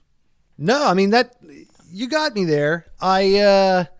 It was something I was thinking of just, again, against the backdrop of this pandemic, because a couple of things are happening right now generationally. Number one, this is, we're coming into our first or even second generation that has solely existed under the guise of, under the ownership of social media and cell phones and smartphones and all these things, kids these days don't remember a time without smartphones. To you and I, it wasn't that long ago, and we were raised in a time with payphones, and I was raised very free range, if you will, where I was let to roam about in a small town, mountain town, riding bikes and doing the whole Stranger Things deal.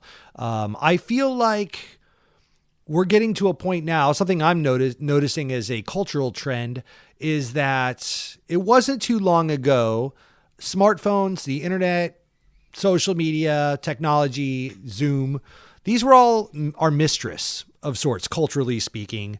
But we existed amongst the real world and nature and went out and saw the world on a daily basis and traversed. And now, especially because of the pandemic and quarantines, we are forced inside, and our social lives exist online almost solely, and on social media, and we exist on Zoom calls and Zoom meetings and this and that.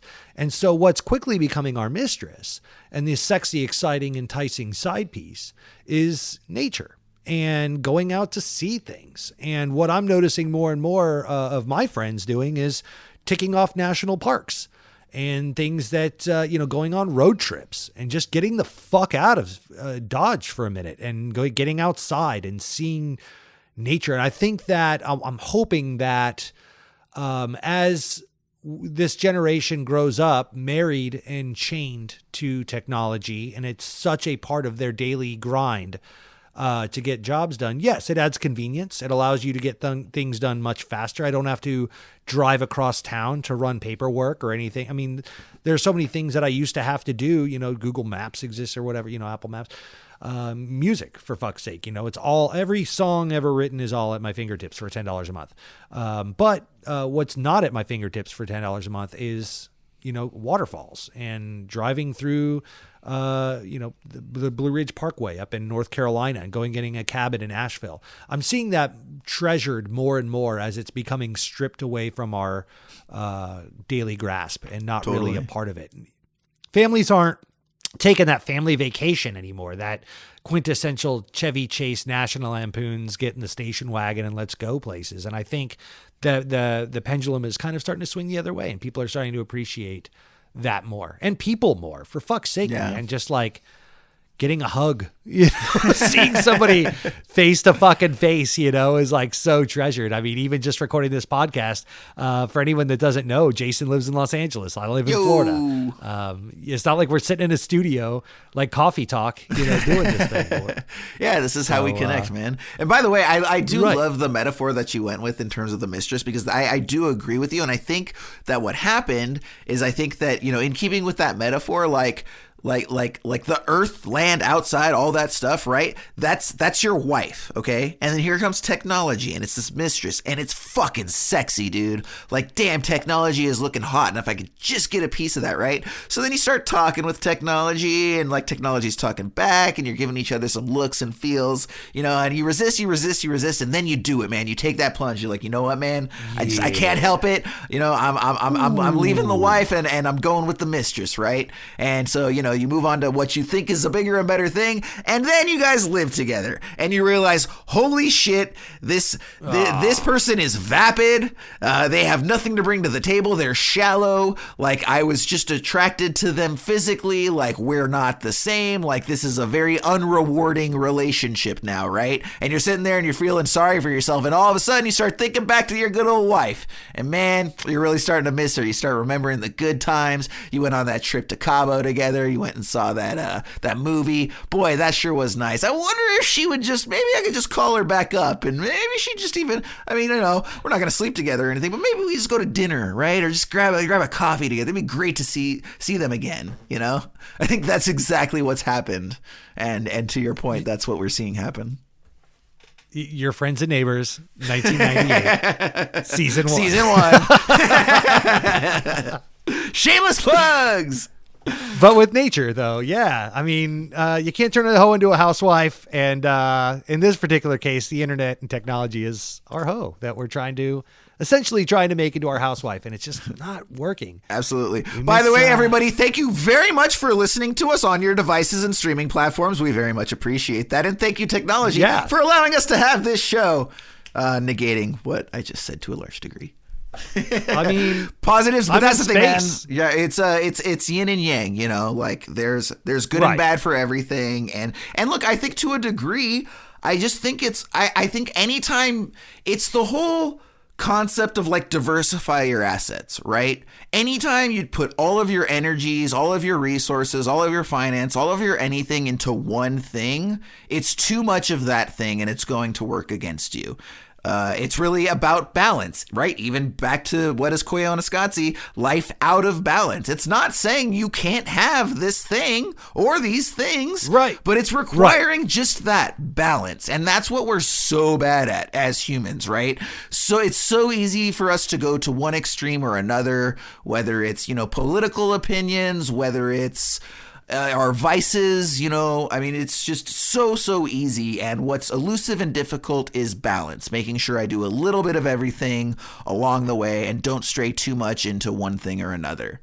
Look, I mean, technology started, it's innovation, right? We were trying to use our brains, our human brains, to solve problems. So you're out in nature, you're getting disease, you've got to purify the water, candle lighting, the wheel, fire, stay warm, skinning animals to create pelts, to make clothes.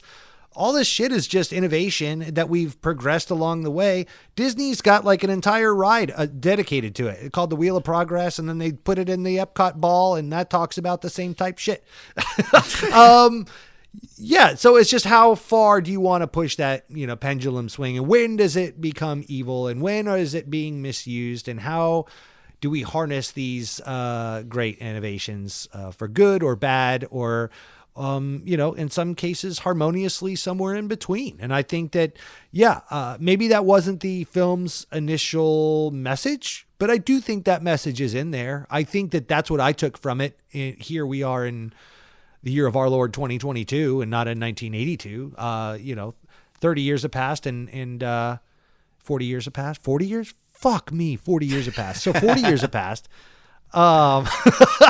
Sorry, everybody that's out there listening. But yeah, 40 years have passed. And man, I forgot where I was going with that because now I'm just depressed. Koyaanasqatsi. 1982. Yeah, there you go. And, we basically end the film as we kind of began it, where we return back to, it's not the same cliff face, but it's a very similar looking one with also, similar imagery being illustrated on there. And, we bring back, Philip Glass brings back the Koyaanasqatsi chat that we had at the beginning. So yeah, very much circle of life here, ending where we begin. And which, very much fits in with the sort of theme of the film overall. So that is Koyaanasqatsi. And Ryan, we're going to go ahead, and as we do, we're going to do 3 adjectives.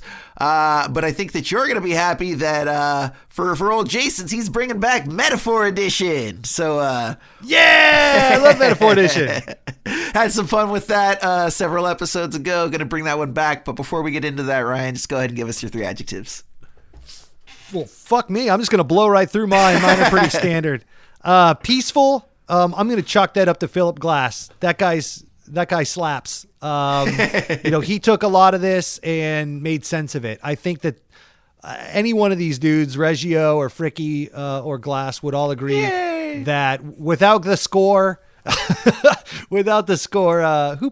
That's what it reminds me of from SpongeBob. Without the score, this film, wouldn't stand on its own 2 feet. That guy just made this such a smooth bowl of ice cream. And then revolutionary, again, I can't stress this enough. This was started in 1975. We've seen a lot of films like this. There's a film that just came out like last year called Awake. Or Awake, something like that. I think it's Awake. By Tom Lowe. Sure. And that guy is the next generation. It's actually produced by Godfrey Reggio of all things. Oh, wow. And so he's involved in that stew. But yeah, he's the new master of time lapse and hyperlapse. Looks fucking sick. Need to see it. It's on Amazon Prime. But yeah, this for its time, revolutionary as fuck, and nobody had seen anything like this. That's one. If you go back and look at original reviews, one person after the next said they had never seen anything like this before, and that's why Coppola slapped his name on it, because he's like, dude, this blew my mind. Yeah. And last, Artie. This is not. This is yet another film that is not for everybody, and I would not recommend to anyone. But if this is your film, then this is your film. But I will also say, watch Baraka. Like, that's just the superior. Like, this is the OG gangster of these kinds of movies. And we do a great job of trying to connect with where things start and to get back to the unpopular version of things. Like, we watched The Brood by Cronenberg a few movies ago. That's not his sexiest film. We know that. The Fly is his sexiest film. It fucking holds up. We love that movie. We're not here to talk about why this film is better than that film and so on. We're trying to get to the heart of the matter and see, where does this shit come from? Like, trace it back, you know? What were these people doing back in the day before all that? We watched Steven Spielberg's Duel. So this is that. This is the pre-Baraka. But go watch Baraka or Samsara. Both those movies fuck. So anyway, Jason, what about you, buddy? Let's get into your metaphors. All right. 3 Adjectives Metaphor Edition coming back at you here. So, first one. All right, Ryan, if I was to tell you that my first metaphor could be described as the, quote, drink of choice at an early 2000s hip-hop club, what would I be talking about? Drink of choice at an early 2000s hip-hop club.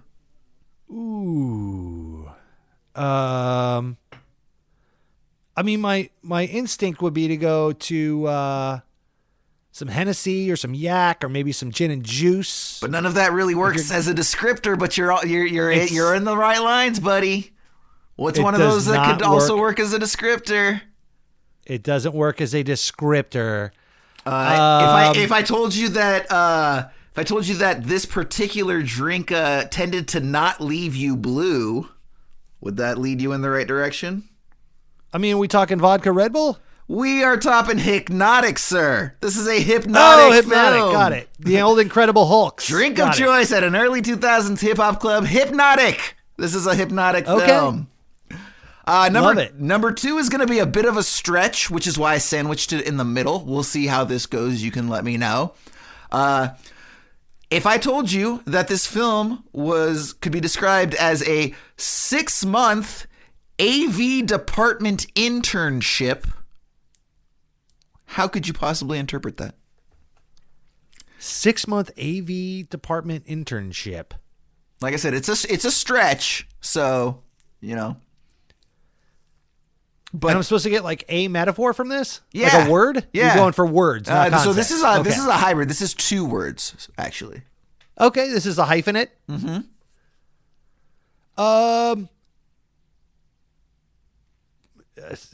DIY nerds, like just like so patching shit together, like RCA cables to a old, projector, like an early slide projector, one of those film projectors, you know, that you take your notes from. And no, that's just me saying that this was an audiovisual experience. See? Oh, okay. A little bit audiovisual experience, 6-month AV internship experience. Stretching it, way stretching that one. But number 3 is some fucking money that is gonna more than make up for that. So get ready for this one. First of all, 1 was money too. So 1 and 3 money, 2 stretch, but still having fun with it here. Number 3, if I told you that this film could be described as a fully recovered stunt driver. A stunt driver fully recovered just 3 weeks after a near fatal explosion. What would you think of that? A stunt driver fully recovered 3 weeks after a near fatal explosion.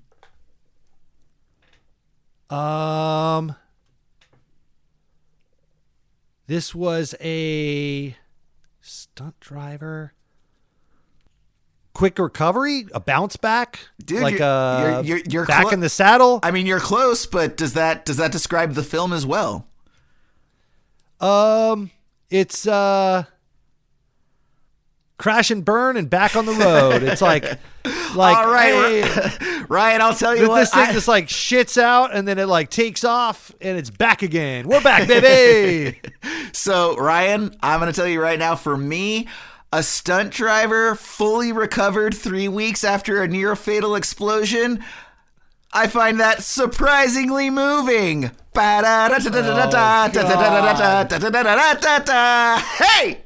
Ladies and gentlemen, this has now Bam! become our last episode for the Bam! season. We're cutting it. We're wrapping it up. Johnny Carson's got nothing on me.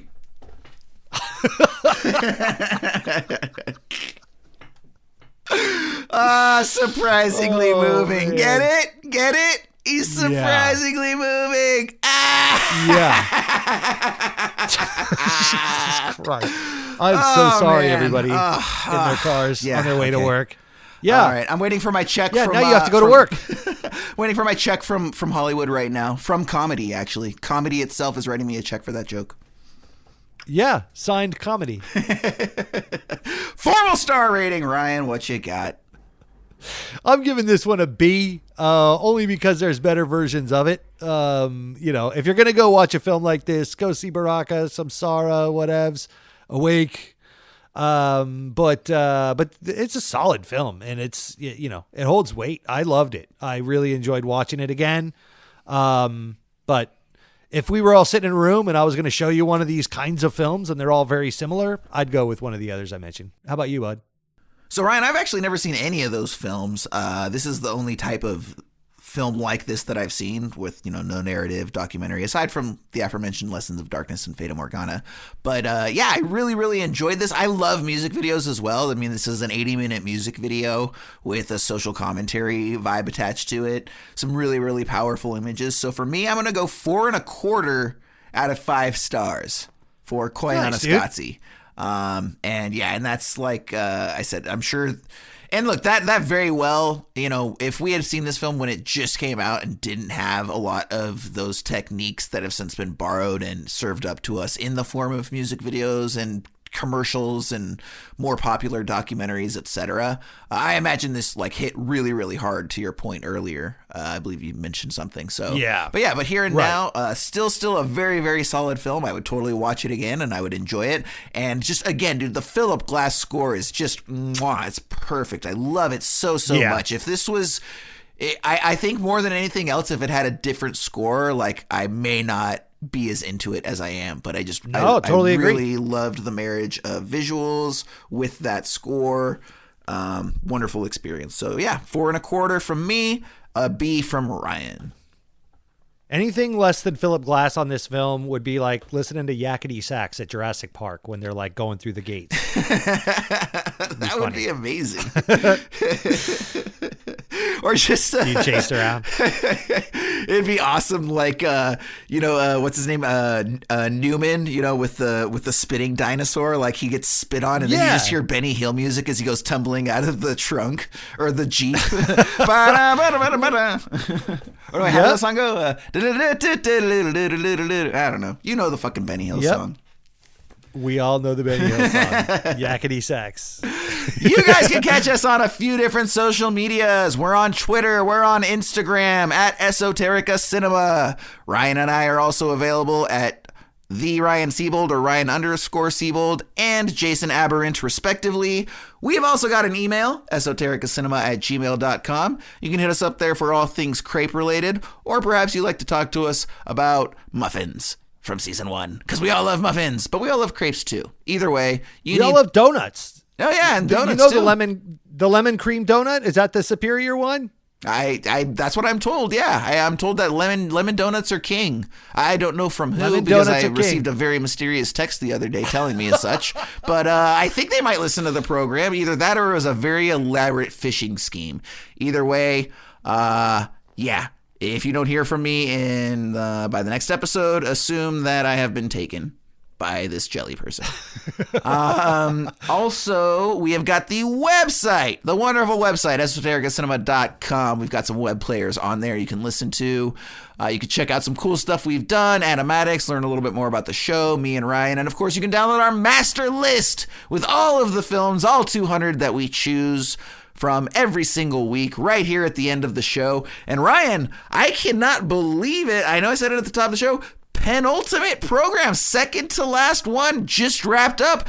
One more episode for season 2. Can't believe we're already here. It's been man. a series of bangers, man. I really enjoyed this. Yeah, so much, man. I was a little I was kind of getting pissed there towards the beginning of the season when we got Tucker and Dale and The Void, and there was Matinee. It wasn't so great there for a minute. But dude, I think the second half of the season, I think the last movie I gave anything less than 4 stars to was The Brood, which might even be 6 or 7 episodes ago.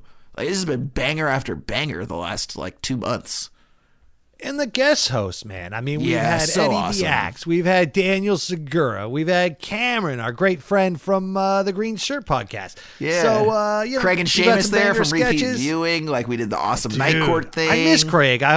I miss those dudes, man. I hope they're doing well. Yeah. Yeah, it was a lot of fun getting them on. And to everyone listening, we're going to keep that going. So next season when we come back, you're going to continue to see probably some of the same faces, some of the new ones. We're also going to be getting out there trying to guest. We got some things going on there actually right now. So you should hear us guesting on some programs in the next couple months while we're on a break here at Esoterica Cinema. So yeah, man, been loving the guests and everyone's been awesome. All right, man. So I guess with that being said, we should go ahead and get into our next film here then, huh? Our last one. Let's do it. The last one, man. All right. Let's hope it's a good one, dude. Yeah, Jason, don't fuck this up, buddy. A lot of pressure. Don't fuck up the random selection process.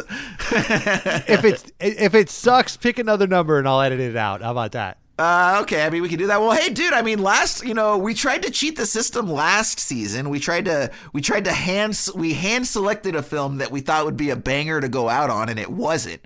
It was even worse than bad because it was mediocre. The 3-star films are the worst, That's dude. true. The 5-star films That's are true. great. The 1-star films we can tear up. The 3-star films, it's it didn't suck enough to hate on, but it wasn't great enough to suck its dick. That sucks. The film in question, everybody, is Willy's Wonderland. Which, no joke, our highest rated episode. Go figure. Your Willy is a wonderland.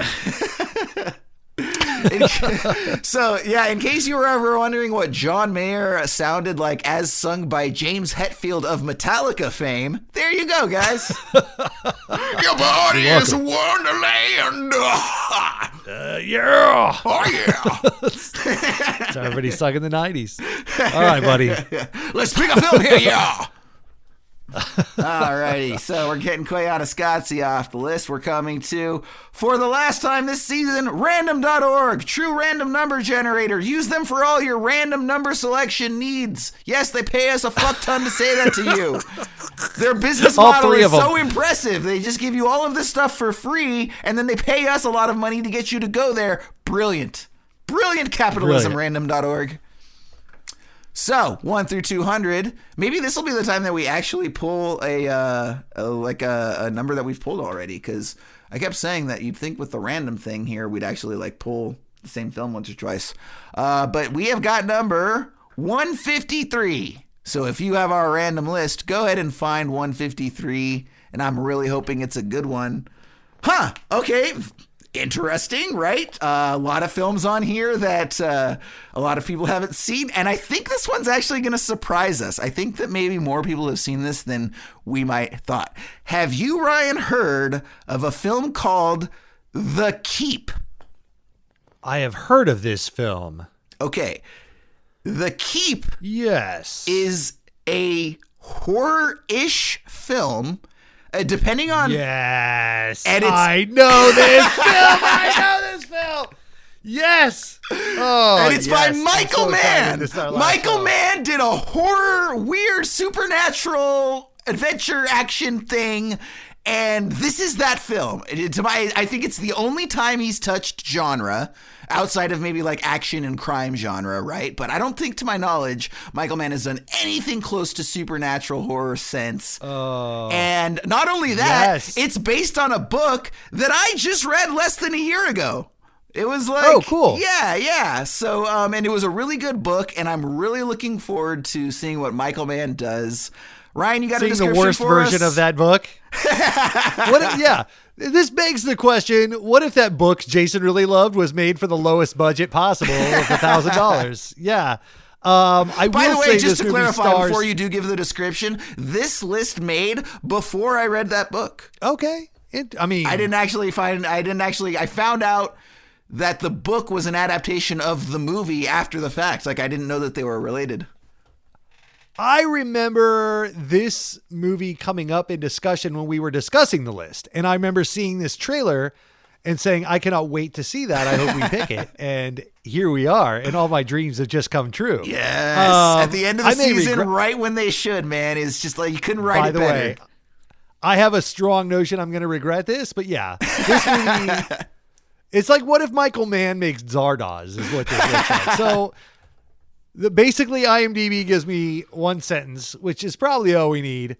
Nazis are forced to turn to a Jewish historian for help in battling the ancient demon they have inadvertently freed from its prison. Yes, sir. I will also add that it stars the great Scott Glenn, Ian McKellen, and Alberta Watson, and it's written and directed by Michael Mann.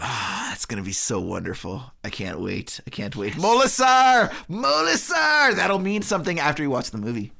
Yeah, I haven't seen Scott Glenn in a film in a while. Who is Scott Glenn, dude? I have no idea who that is. I was going to try to pretend for a minute, but since you brought him back up, I have to let you know that I don't know who that is.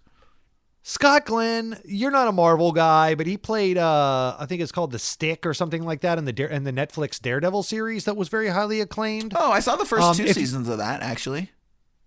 Yeah, so he was like the sensei Mr. Miyagi guy that was like helping him train to fight the hand or whatever it was. Mm-hmm. He's been in a bazillion things. He was also in Sucker Punch. He was fuck that movie. Like the mystic guy that was like leading the blonde girl around. Again, he's one of those recognizable faces. If you pull a picture of him up, you're like, oh, it's that guy. He's in everything, and I never knew his name. Scott Glenn. Awesome. And then obviously we know Ian McKellen as Yes.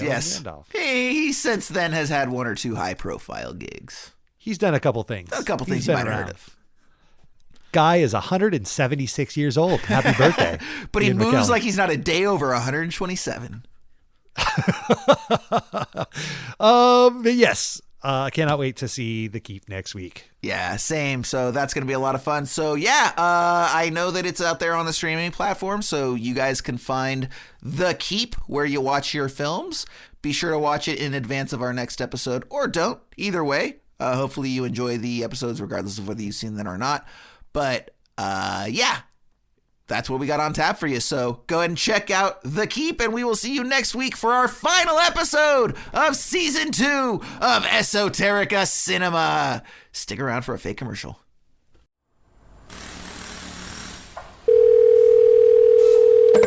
Koyaanisqatsi Wheels and Mental Health Services. We balance tires, we balance lives. How can I help you? Hi, I was calling about your 2-for-1 special. Uh-huh. And what exactly does that cover? Well, it's just like it sounds. You come in to vulcanize your tires, and we give you a free psychological exam while you wait. Interesting. So, who administers the exam? Hey, hurry up out there, you jerks! Yeah, depending on when you come in, Jose should be able to take care of you. He's got a quick radiator job before he helps out Mr. Richardson with his crippling anxiety. But I'm sure we can squeeze you in. And these are licensed professionals? Do you need them to be? Well, of course. Then sure. That doesn't sound very convincing.